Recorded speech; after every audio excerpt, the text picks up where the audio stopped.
Boa tarde, queridos irmãos. Que maravilhosa graça do nosso Senhor Jesus seja com todos nós, amém? Vamos abrir a palavra do Senhor em Apocalipse, no capítulo 2.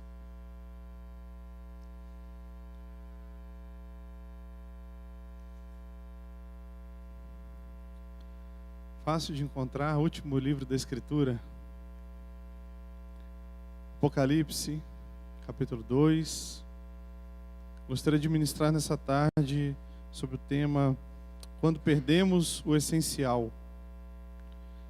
Apocalipse, capítulo 2. Diz assim a santa palavra de Deus. Ao anjo da igreja em Éfeso escreve: Estas coisas diz aquele que conserva na mão direita as 7 estrelas e que anda no meio dos 7 candeeiros de ouro. Conheço as tuas obras, tanto o teu labor como a tua perseverança, e que não podes suportar homens maus, e que puseste à prova os que a si mesmos se declaram apóstolos e não são, e os achaste mentirosos, e tens perseverança, e suportaste provas por causa do meu nome, e não te deixaste esmorecer. Tenho, porém, contra ti que abandonaste o teu primeiro amor. Lembra-te, pois, de onde caíste, arrepende-te e volta à prática das primeiras obras. E se não, venho a ti e moverei do seu lugar o teu candeeiro, caso não te arrependas. Tens, contudo, a teu favor que odeias as obras dos nicolaítas, as quais eu também odeio. Quem tem ouvidos, ouça o que o Espírito diz às igrejas. Ao vencedor, dar-lhe-ei que se alimente da árvore da vida e que se encontra no paraíso de Deus.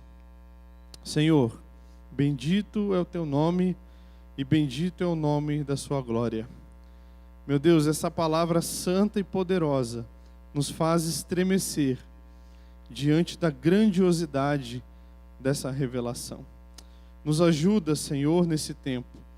Eu imploro a tua misericórdia sobre todos nós aqui nessa tarde, sobre toda a igreja do Senhor espalhada em toda a face da terra, neste tempo presente. Senhor, tem misericórdia de nós. Aviva-nos, Senhor. Restaura-nos, ó Deus. Levanta-nos, ó Pai, do vale de ossos secos. Sopra o teu Espírito sobre nós, senão pereceremos. Nos ajuda, nos fortalece, ó Senhor, e que a tua palavra rasgue os nossos corações, rasgue a nossa alma, e que o Senhor venha de forma poderosa falar conosco nessa tarde.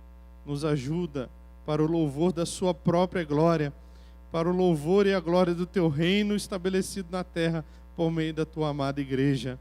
É o que nós oramos a ti nesta hora, em nome de Jesus. Amém e graças a Deus. Amém, queridos irmãos. Esta mensagem que nós lemos é a mensagem do próprio Senhor Jesus Cristo. A igreja que se encontra em Éfeso, como nós lemos no versículo 1 aí do capítulo 2. Ao anjo da igreja, ao mensageiro da igreja, ao líder, ao pastor, aos oficiais da igreja, a eles escreve. Nós vemos que esta revelação, o próprio Senhor Jesus Cristo, aquele que estava morto, mas vive e reina pelos séculos dos séculos. Aquele que era, que é e que há de vir.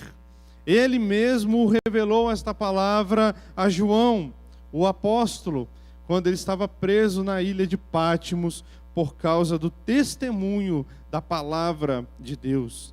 Nós lemos no capítulo 1, verso 1, revelação de Jesus Cristo. Daí o nome, Apocalipse, o nome do livro. Quer dizer o quê? Revelação. Então, revelação aqui não é algo oculto, mas é algo que estava assim oculto, mas agora veio a ser plenamente revelado. A revelação de Jesus Cristo que Deus lhe deu para mostrar aos seus servos as coisas que em breve devem acontecer e que ele, enviando por intermédio do seu anjo, notificou ao seu servo João, o qual atestou a palavra de Deus e o testemunho de Jesus Cristo quanto a tudo o que viu. Olha o que diz o verso 3, irmãos. Bem-aventurados, felizes são todos aqueles que leem e aqueles que ouvem as palavras da profecia e guardam as coisas nela escritas, pois o tempo está próximo. Então, nós, quando lemos o Apocalipse, temos que entender que é a palavra revelada do próprio Cristo à sua igreja. O capítulo 2 e o capítulo 3 de Apocalipse, ele traz uma mensagem a 7 igrejas da Ásia Menor, onde hoje se encontra a Turquia. De fato, essas igrejas aqui, representadas no livro de Apocalipse, eram igrejas reais. Eram igrejas reais, com pessoas reais. Mas, ao mesmo tempo, por ser uma revelação do Espírito Santo, a igreja de todos os tempos, de todas as épocas e de todos os períodos, irmãos, esta palavra é endereçada a nós hoje também. Hoje nós encontramos as 7 igrejas do Apocalipse em todas as igrejas espalhadas em toda a face da terra. E muitas vezes, características das 7 igrejas estão reunidas mesmo em uma igreja local. Então nós temos que entender que sim, esta mensagem ela foi dirigida a uma igreja específica, a igreja de Éfeso, naquele tempo, para aquele momento e para aquela época. Mas ela é também mensagem inspirada e revelada para você e para mim. Eu não leio este texto como se ele fosse dito a uma igreja que já se passou há 2000 anos atrás, e como um relato simplesmente histórico. Irmãos, isto aqui é palavra viva e poderosa de Deus para nós agora.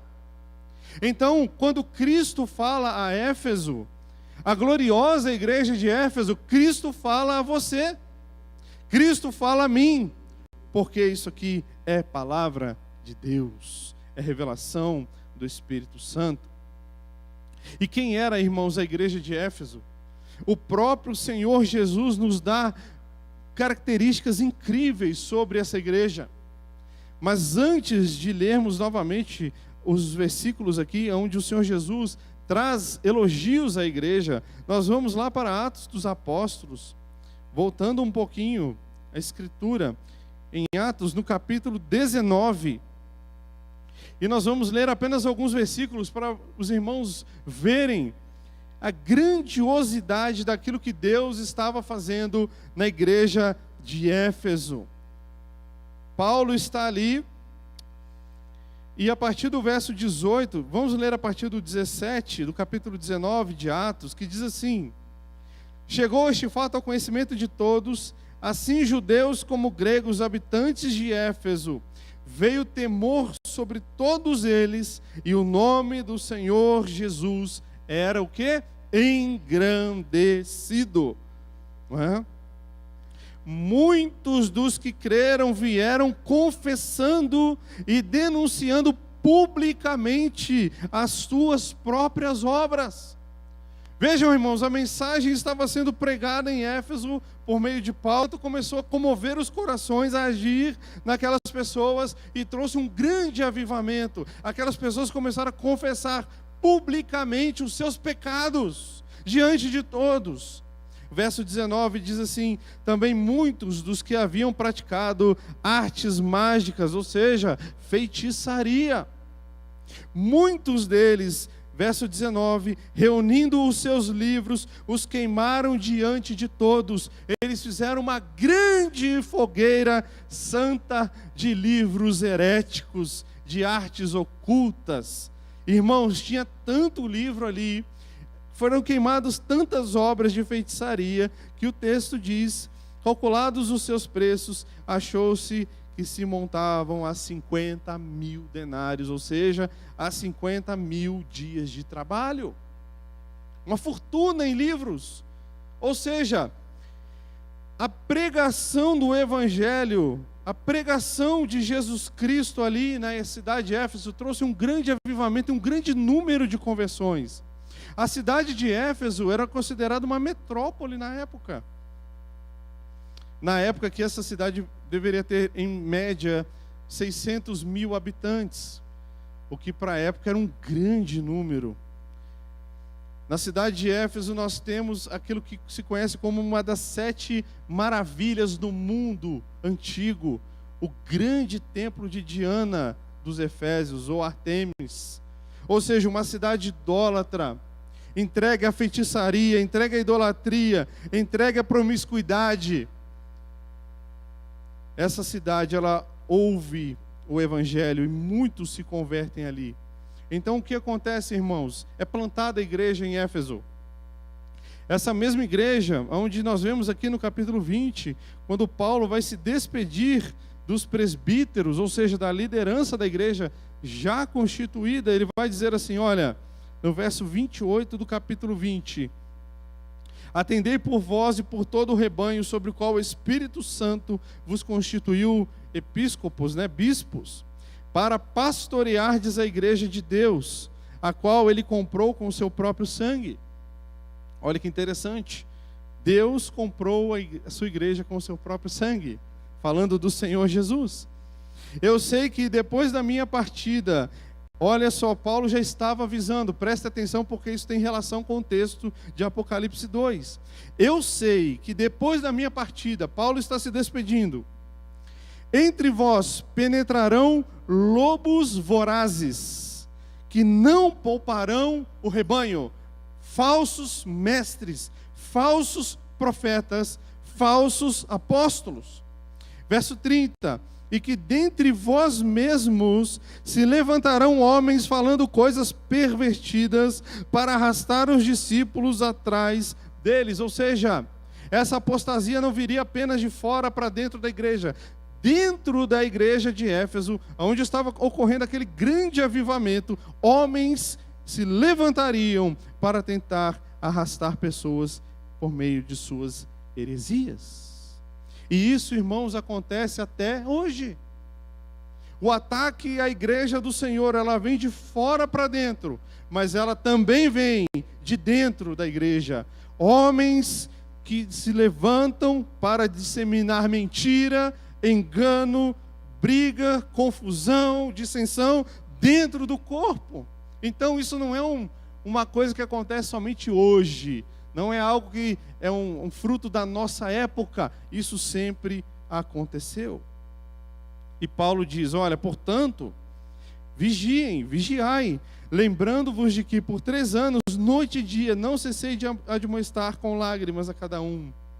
Agora, pois, encomendo-vos ao Senhor e à palavra da sua graça, que tem poder para vos edificar e dar herança entre todos os que são santificados. Então vejam, Paulo está dizendo assim, olha, vigiem, tomem cuidado, mas eu tenho certeza que aqueles que pertencem ao Senhor, eles não serão enganados.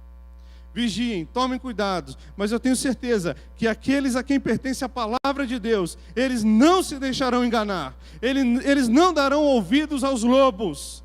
Pelo contrário, conforme diz João capítulo 10, onde o Senhor Jesus vai dizer, eu sou o bom pastor, as minhas ovelhas ouvem a minha voz e me seguem.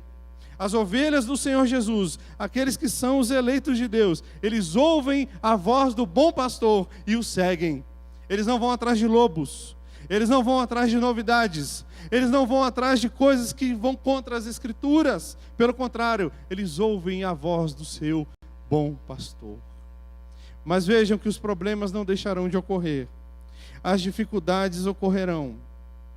Os falsos mestres se levantarão e a igreja enfrentará problemas. E é por isso que agora o Senhor Jesus vai dizer, olha, voltando ao Apocalipse capítulo 2, verso 1. Essas coisas diz aquele que conserva na mão direita as 7 estrelas, ou seja, os 7 anjos. O Senhor Jesus tem nas suas mãos a liderança da igreja, na sua mão direita de autoridade. A autoridade da igreja, ela não é autoridade por si mesma, mas ela é a autoridade do próprio Cristo dada à igreja. E o Senhor Jesus tem essa autoridade na sua mão direita, na sua mão de autoridade. E ele diz, essas coisas diz aquele que conserva na mão direita as 7 estrelas e que anda no meio dos 7 candeeiros de ouro. O Senhor Jesus conhece cada uma das suas igrejas. Ele está andando no meio dos 7 candeeiros. Ele está andando entre as igrejas. Ele conhece aqueles que são seus e ele conhece aqueles que não são. Jesus não está ausente. Jesus não está distante, Ele está presente, Ele é real, Ele está vivo. E Ele diz, olha, o verso 2, eu conheço as tuas obras, eu sei quem são vocês, eu conheço as obras de vocês, eu tenho observado o trabalho de vocês, quando muitas vezes ninguém está observando. Eu, o Senhor, que conheço a igreja, que ando no meio dos 7 candeeiros, eu conheço você, conheço as tuas obras, eu sei quem é você, conheço o teu labor, verso 2, ou seja, e aqui labor, irmãos, do original, é um trabalho duro, árduo, estressante, fatigante, onde você chega quase à exaustão. Jesus está dizendo, eu conheço o teu labor, o teu trabalho exaustivo, conheço a tua perseverança, eu estou vendo que vocês estão perseverando em meio às dificuldades, aos problemas, às dificuldades que surgem no seio da igreja. Olha só que interessante, de acordo com aquela admoestação de Paulo, o Senhor Jesus reconhece que agora, olha só, eu sei que vocês não podem suportar homens maus. Lembra que Paulo tinha dito? Cuidado com os lobos, cuidado com os falsos mestres e os falsos profetas. Então, eu sei que vocês não podem suportar esses homens maus. Eu sei, olha só o verso 2 continuando, que puseste à prova os que a si mesmos se declaram apóstolos e não são. Vocês confrontaram eles doutrinariamente. Vocês requereram deles o conhecimento da Escritura. E através disso vocês provaram que estes homens são falsos apóstolos. E hoje, irmãos, nós vivemos nesse tempo do não julgueis. Da onde nós tiramos isso? Nós devemos julgar sim, segundo a reta Escritura, segundo a reta palavra. Nós temos que colocar os homens à prova sim, isso é bíblico, isso está escrito e isso está sendo elogiado pelo Senhor Jesus. Eu sei que vocês não suportam, eu sei que vocês colocaram estes homens maus à prova e foram achados o quê? Está escrito aí, mentirosos. Ora, como eles seriam achados mentirosos se eles não fossem testados, se eles não fossem confrontados e se eles não fossem, irmãos, julgados, segundo o que? A Escritura. Então cuidado com esses jargões que nós vemos hoje aí. Não julgueis, é o amor que prevalece, é o amor à palavra em primeiro lugar. E nós julgamos sim, segundo a Escritura. Espera aí, deixa eu ver se o que o Rodrigo está pregando está escrito na Bíblia. Deixa eu ver se o que ele está falando está de acordo com a Sagrada Escritura. Se o que ele não está falando não está de acordo, some desse púlpito, coloca um homem que vai pregar a palavra de Deus com fidelidade. É assim, irmãos. Isso é bíblico e isso é elogiado por Cristo. Presta atenção no verso 3.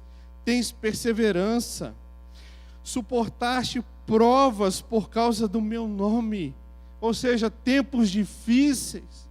Vocês estão sendo perseguidos por amor à Escritura.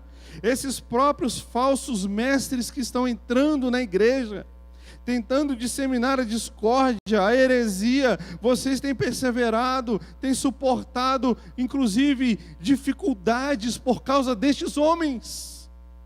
Eu tenho visto isso. Eu conheço as tuas obras. Eu sou o Senhor da igreja. Eu estou vendo. E não te deixaste esmorecer. A igreja de Éfeso, irmãos, que igreja gloriosa. Pessoas perseverantes, que não olhavam para trás. Pessoas que perseveravam na doutrina. Pessoas que eram ativamente trabalhosas na igreja. Está dando para entender o contexto? Vocês acham que, diante de tudo aquilo que o Senhor Jesus está dizendo até aqui, essa igreja era uma igreja morna, essa igreja era uma igreja parada, essa igreja era uma igreja que, porventura, caiu na mornidão das suas atividades? Com certeza não. Uma igreja ativa, uma igreja que trabalhava, uma igreja que se empenhava, uma igreja doutrinariamente forte, Quem foi pastor em Éfeso? Quem plantou Éfeso? Paulo, o apóstolo. Quem foi pastor em Éfeso? Timóteo, discípulo de Paulo. O próprio João. Imaginem, irmãos, ser pastoreado pelo apóstolo Paulo, por Timóteo e por João. Era uma igreja forte doutrinariamente. Era uma igreja que trabalhava. Era uma igreja que se empenhava. Era uma igreja que se dedicava. Eram homens e mulheres que se dedicavam e, conforme diz o texto aqui, o labor a ponto da exaustão por amor a Cristo e ao seu evangelho. Mas chegamos no verso 4. E esse verso 4 é o grande golpe na vida da igreja de Éfeso. E é um texto, irmãos, que me faz tremer. Me faz temer. É um texto que deveria ser colocado nos umbrais das portas da nossa casa. Essa palavra aqui do Senhor Jesus. Essa palavra aqui tinha que ser moldurada, colocada na nossa sala, para que todos nós e nossos filhos lessem todos os dias essas palavras de advertência do Senhor Jesus. Diante de todos esses elogios, diante de tudo que ele tinha falado, agora ele diz: tenho, porém, contra ti que abandonaste o teu primeiro amor. Muitas vezes, irmãos, nós começamos muito bem. Nós somos muito bons em começar. Mas de repente, nós começamos a abandonar. Nós começamos a deixar de lado. E muitas vezes a motivação do nosso coração, ela também muda. Quando o Senhor Jesus diz aqui, abandonaste o teu primeiro amor, Ele não está falando aqui de quando nós éramos novos convertidos apenas. De quando nós estamos naquele fogo de paixão, de amor, mas nós somos imaturos, inconsequentes. Quando nós somos muitas vezes novos convertidos, nós ouvimos heresias como se fossem verdades. Nós praticamos coisas que vão contra a Escritura. Não é isso que Jesus está falando. Jesus não está dizendo aqui, lembra desse tempo. Não é isso.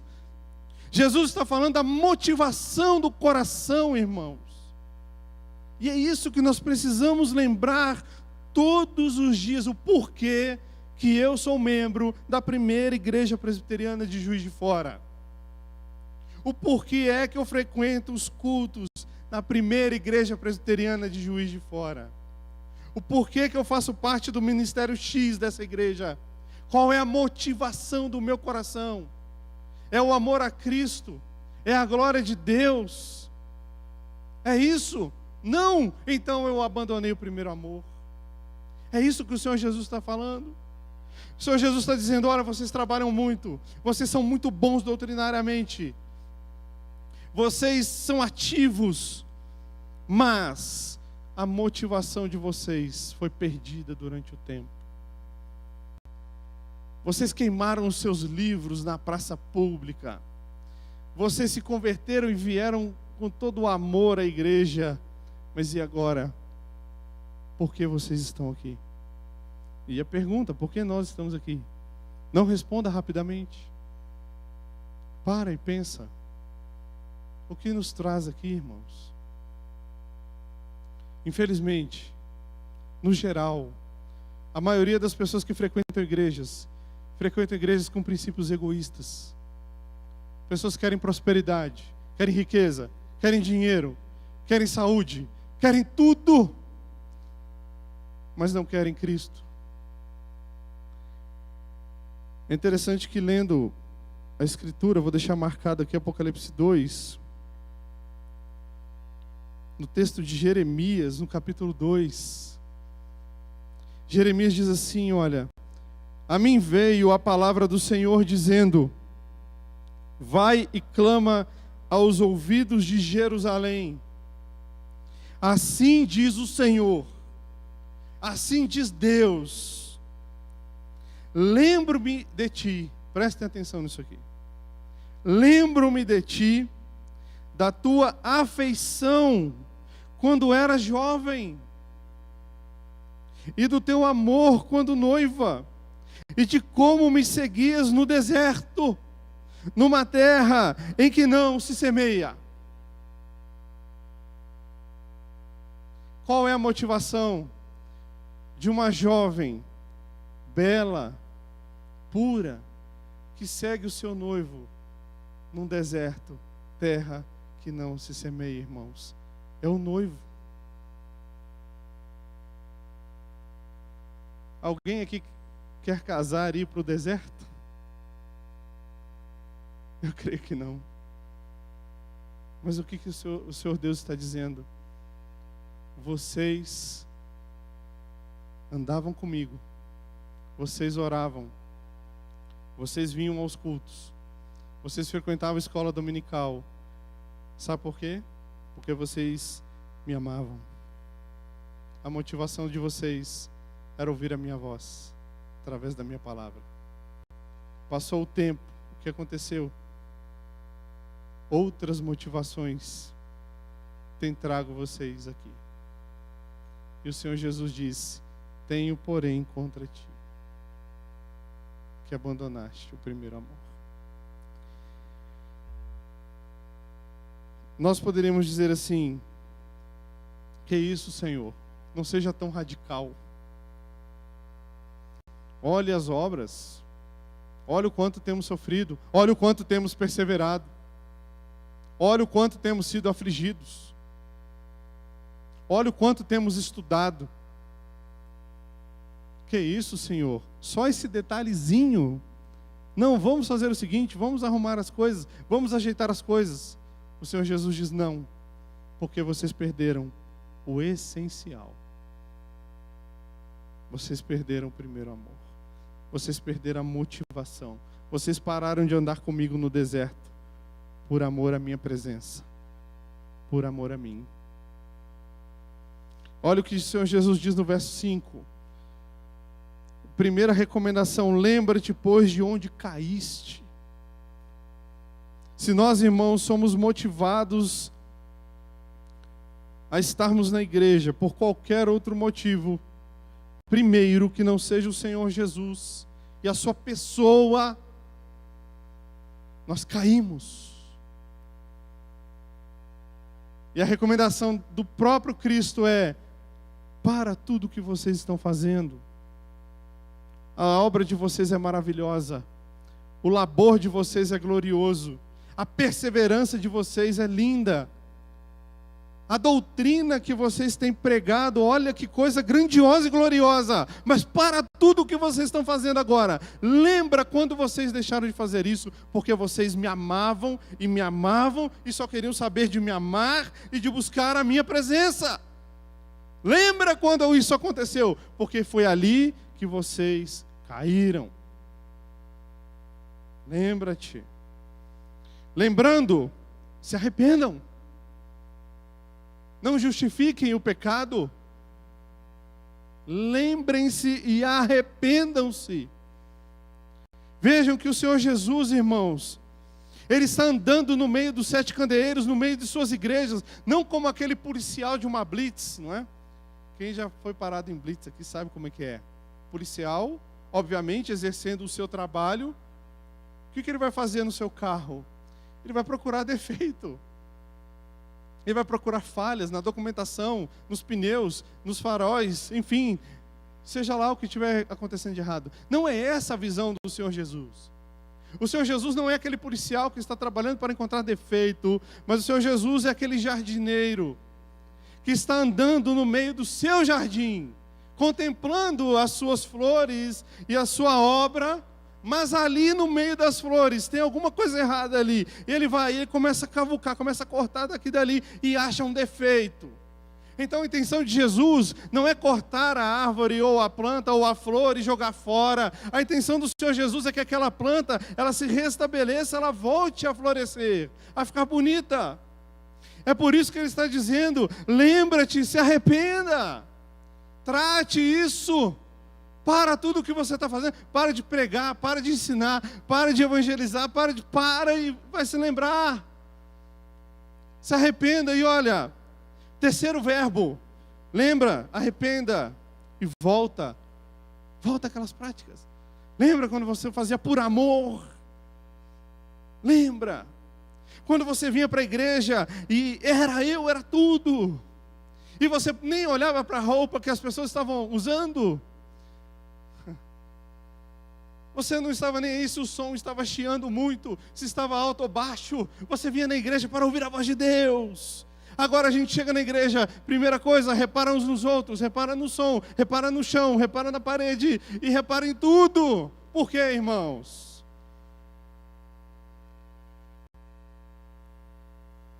É a palavra que está dizendo, não sou eu. O tempo ele nos castiga, irmãos. E se nós não vigiarmos o nosso coração, nós vamos cair. E vamos continuar caídos. E achando que está tudo bem e não está. Mas o Senhor Jesus, Ele nos traz uma palavra de cuidado, de amor. Ele diz, olha, não faça isso. Não continua assim. Volta e se arrepende. Continua praticando essas boas obras. Continua fazendo isso. Mas volta e se arrepende. E aqui, irmãos, o próprio Senhor Jesus nos deixa uma severa admoestação. Lembra-te, arrepende-te, volta à prática dessas primeiras obras, porque senão, e isso aqui dói, senão, venho a ti, moverei do seu lugar o teu candeeiro, caso não te arrependas. Pergunto aos irmãos, cadê a igreja de Éfeso? Cadê? Desapareceu, irmãos. Nem cidade tem mais lá hoje, né? Mas já nos primeiros séculos da igreja, essa igreja forte, vibrante, vigorosa, uma igreja metropolitana, viva, ela não se arrependeu. E o que aconteceu? Morreu. Acabou. Isso é uma palavra, irmãos, que serve para nós hoje. Não importa muitas vezes o como nós vamos começar. Começar é importante. Mas terminar é mais importante do que começar, do que como nós começamos. Às vezes começamos tropeçando, às vezes começamos dando aí, cotoveladas uns nos outros, mas como nós vamos terminar, irmãos? Isso é o mais importante. E essa palavra do Senhor Jesus nos adverte. Quantas igrejas fortes na história estão morrendo? Quantas, irmãos? Quantas igrejas?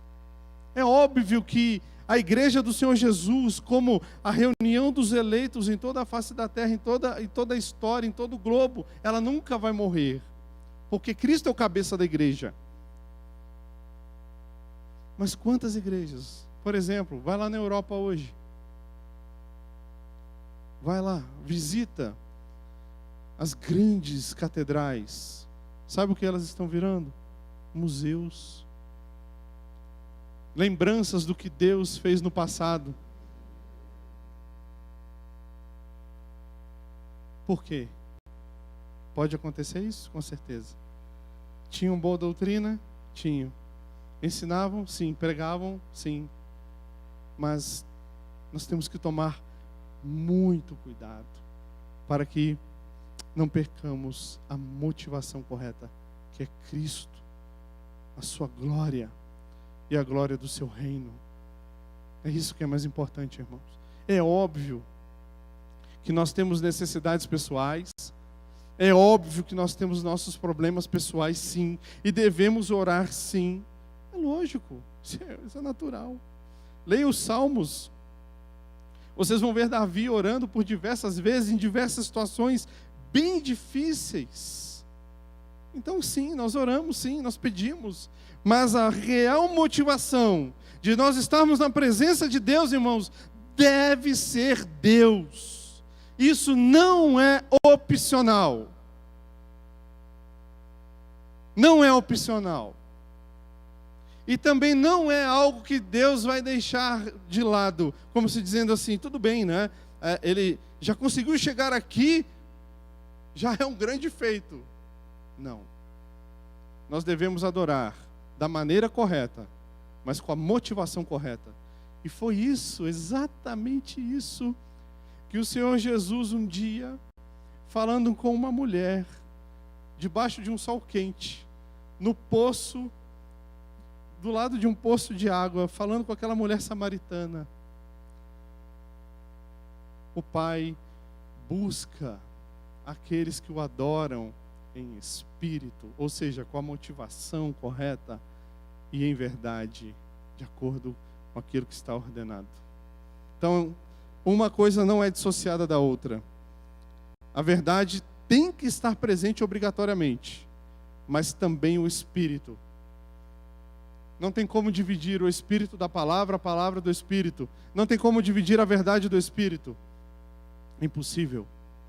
Então nós temos que adorar em espírito e em verdade.